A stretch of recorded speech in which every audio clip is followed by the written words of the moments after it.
Okay, I'm going to read chapter 10 from Dactyl Hill Squad, and it's extra credit if you have time. I hope you have time to do this Wednesday. Otherwise, I had this chapter done, and I just thought I'd throw it out there for you in case you wanted to read another chapter.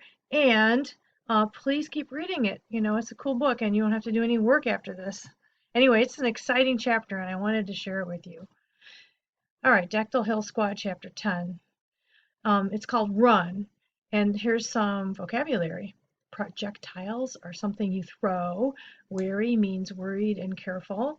Ricocheting is when things bounce off, like bullets bounce off a wall or something hard. And there's lots of gun stuff in this chapter, and there's parts of guns and stuff, so I tried to look some of this up for you. The flash pan is the gun part that contains the powder that sets off the main charge in an old-fashioned gun, and the frizzen is the striker or hammer of a gun. Now let's look at our questions. Number 1, what did Mapper throw at one of the attackers? Remember, they're being chased by those guys. Well, one of them's Riker, and they're those guys with masks and whips. What does Cymbeline show Magdalise how to do? Who helped Magdalise load her gun? What did it feel like when Magdalise shot the gun? What happened to Magdalise's first shot? How did Magdalise finally stop the rider from attacking? And 7, why did Magdalise get the Bracky to charge at Riker and his Raptor? And here's a journal question for you. What do you think the kidnapping club that Riker belongs to does? And they kidnap people, obviously, but what do they do with the people they kidnap, and who do they kidnap? So some details about that. You'll probably be able to guess when we read the story. All right, so chapter 10 is on page 60. Open your books and get your papers out and ready to go. Remember, they are being chased by the ankylosaurs with hooded riders with whips and clubs, and they're on the Bracky, and they're trying to escape away from the orphanage and trying to go towards the river to where they hopefully can cross the river and get to Brooklyn where it's safer. That's their plan. Okay, excuse me. Chapter 10, Run. Gagung, gagung, gagung! They charged down Fifth Avenue, the whole world a series of shuddering earthquakes, the dark, burning city a blur around them. Magdalise saw a stream of blood trickle from the Bracky's flank. No, the poor guy! He had already saved their lives, and now he'd been wounded. Shot! She could tell he was favoring the opposite side as they thundered along. Stay calm, big guy, Magdalise cooed in her mind. The reply was only another desperate hoot blurted out into the night. Know how to shoot an old flintlock? Cymbeline asked, sliding up alongside Magdalise at the back of the saddle. Magdalise said. She glanced back. The raptor had stayed at a slow stalk, presumably so Riker could get off a good shot, but the Ankies, short for ankylosaurs, scrambled forward at an unsettling speed. She saw one of the riders swing his whip over his head, then fly backward when a metal bucket came tumbling through the sky and cracked him across the face. Got him! Mapper yelled. So who threw the bucket? And what did they throw? Mapper threw a bucket and knocked a rider off. Beside him, 2 stepped forward through the saddlebags for more fire equipment they could use as projectiles. Here, Cymbeline said, handing Magdalise the flintlock pistol and a powder case. Sorry my brother's so old-fashioned. I've been trying to get him to upgrade to a caplock for months. You're going to have to learn fast. Hurled buckets aren't going to stop old Rich Riker, I'm afraid. We bumped into him earlier, Magdalise said, but he was with the cops, not with these guys. Cymbeline cast a wary eye toward where Riker and his raptor lurked along through the shadows of 41st Street. The kidnapping club. I'll explain later. For now, get one of these cartridges and pour some powder into the flash pan. She turned back to the attacking dino riders, shotgun raised, while Magdalise scrambled in the bag, pulled out a little paper packet, and then held up the gun with trembling hands. The flash pan was the little chamber above the trigger that the hammer brought the flint down onto. She tore open the packet. Not so much powder, Cymbeline said without looking down. You need most of it to pour down the muzzle. Kablam! Cymbeline's shotgun screamed, and Magdalise nearly dropped the bag of powder. A sharp ping sounded, the ball ricocheting off the armored back of one of those ankylosaurs. I can help, Amaya said, crouching beside Magdalise. On any other day, Magdalise would have been shocked by this, but after seeing how Amaya jumped away from the burning debris and was ready to clock Cymbeline when they surprised them in the records room, pieces were beginning to fall into place about this quiet girl with the long black hair. Amaya has some skills. She didn't know that. Magdalise didn't know that because she seems really quiet and shy, but inside, she's a warrior. Good! Cymbeline shucked the shell away and took aim again. Here, Amaya took the bag, poured a few grains of black powder into the flash pan, and then lowered the frizzen over it, keeping it safely packed away. Pour the rest down the barrel. Magdalise did as she was told, holding the edge of the packet against the mouth of the barrel so she wouldn't spill any while the bracky crashed along through the streets. Kablam! Cymbeline's shotgun roared again. This time a man's voice hollered in answer, and Magdalise heard the crash and tumble of a body falling onto the cobblestones. Was he dead? She stared down the dark street.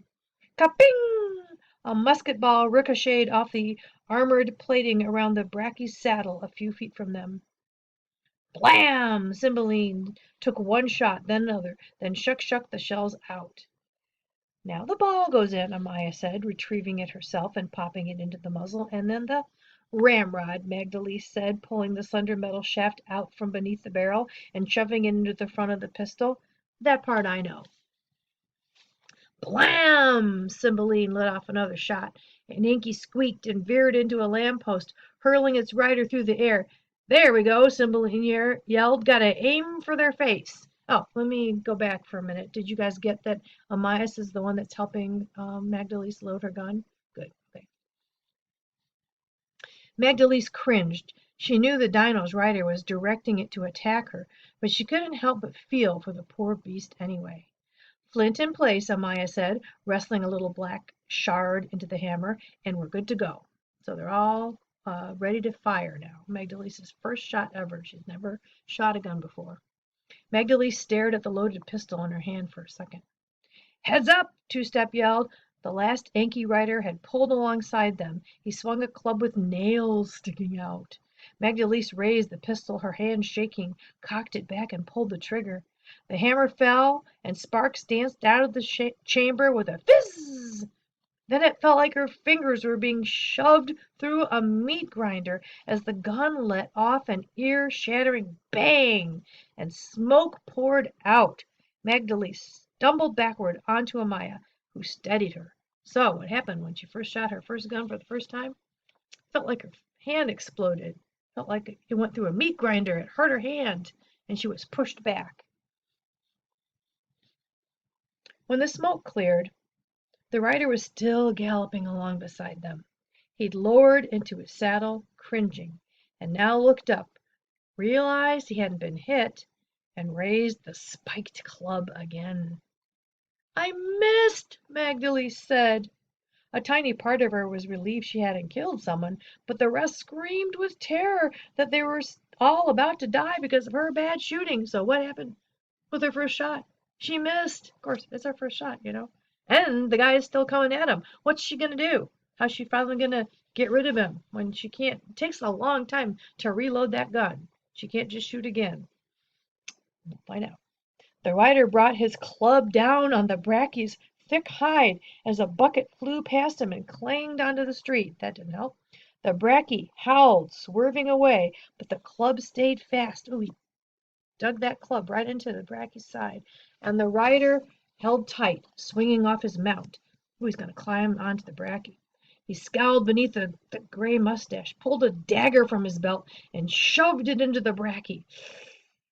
Magdalise didn't have time to reload, and Cymbeline was busy trading shots with Riker. She gripped the pistol by the muzzle, that's where the shots come out, and brought it down as hard as she could on the man's face. Wham! She hit him with her gun. That's what she did to stop him. Garg, he grunted, but his grip held tight. Then Magdalise flew backward, and the city around them spun into a wild blur. The panicked Bracky was turning. No, Magdalise thought, trying to steady herself. She saw the rider she'd just pistol whipped fly off the saddle and crash into a building wall.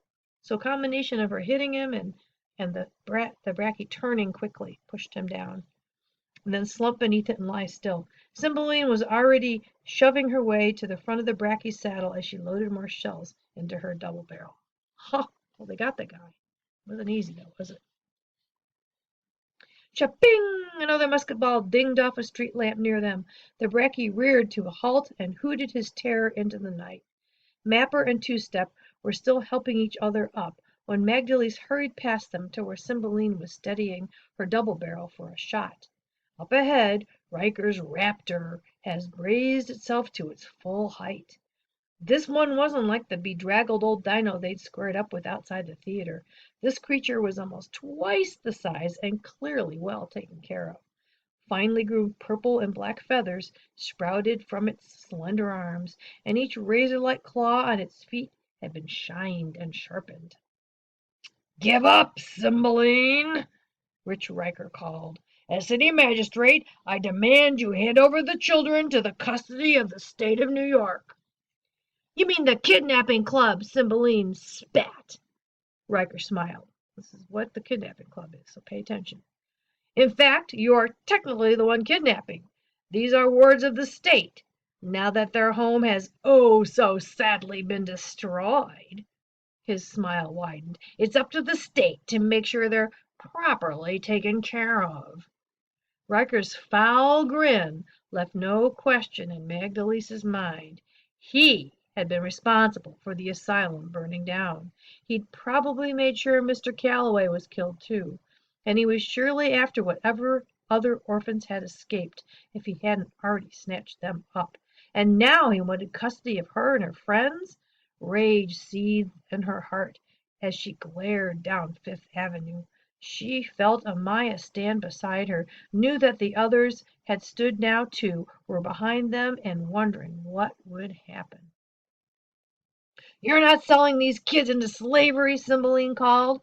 Then under her breath, "I can't get a good shot off from this far away." All right, before we find out what happens, so what is the kidnapping club? Sounds like he kidnaps kids for one thing, and he pretends like he's the boss because he belongs to the state of New York or whatever. And then he does what with them? Sells them into slavery, right? There was a real kidnapping club in New York at this time in real history that actually did this. So that's what this is based on. All right, so Cymbeline can't get a good shot at Riker because they're too far away. Magdalise handed Amaya the pistol, heard her start to prepare it. "Then we'll have to get closer," Magdalise said. Cymbeline cocked her eyebrow. "Huh?" "Get ready." Magdalise closed her eyes, reached out for the Bracky in her mind. "Forward," she urged. "Run!" The Bracky stirred beneath them. His worried trill sounded through Magdalise's mind. "I know you're scared," she cooed. "So am I, believe me. But the only way we're going to get out of this is by going all the way in. Now!" She felt the Bracky's whole attention on her, its fear transforming into something different. Hope, maybe. "Charge!" Magdalise thought with everything in her. There was a pause, and the city seemed to hold its breath. Then the Bracky leapt forward, breaking into a full gallop without so much as a wind-up. "Whoa!" Cymbeline yelled, raising her shotgun. In the street ahead the Raptor raised and lowered its clawed feet uneasily, and Riker lifted his rifle, eyes wide. "What are you—" But the Bracky was already bearing down on him. The Bracky's really big. Bearing down on him, he pulled tight on his reins, swinging the raptor off to the side, then dug his stirrups hard, urging it into a pounce. The raptor leapt just as the Bracky charged past, and Cymbeline and Amaya were ready for it. Both their weapons blasted at the same time, one shot tearing into Riker's arm, and the other sending the raptor sprawling backward with a shriek. "Nice shot," Cymbeline yelled. "Magdalise, whatever you're doing, keep doing it." In the dusty cloud behind them, Riker scrambled to his feet, clutching his wounded shoulder. So he's not killed, but he's hurt. And his dyno's down. His eyes met with Magdalese's as he pulled out a pistol and stood over the writhing raptor. He put the muzzle to its head. A single shot rang out in the burning New York night as the Bracky galloped away. Did you get why he shot his raptor? Because it was pretty badly wounded, so it wasn't going to make it anyway. So he's still alive. He's hurt. They slowed him down, but they did not stop him. He's going to come after him again. So that's the end of chapter 10. Chapter 11 is a river crossing. So they're going to cross that river. They're going to go into Brooklyn, which is called the Dactyl Hill now in the book, and find some friends to help them. And that's when they get to learn how to ride on the pterodactyls, like on the cover. And that's one of the funnest parts of the book is when they get to ride on the pterodactyls. So if you want to get to that part, go ahead and do it on your own. Have the rest of the summer to read it. Really good working with you guys. Great job. Oh, I did want to show you. Did you get a picture in your head of the guns? Because I did find some. I showed you this before. I don't know if you saw the other video, but this is what the gun looks like that Cymbeline shoots, and it's pretty fast to reload.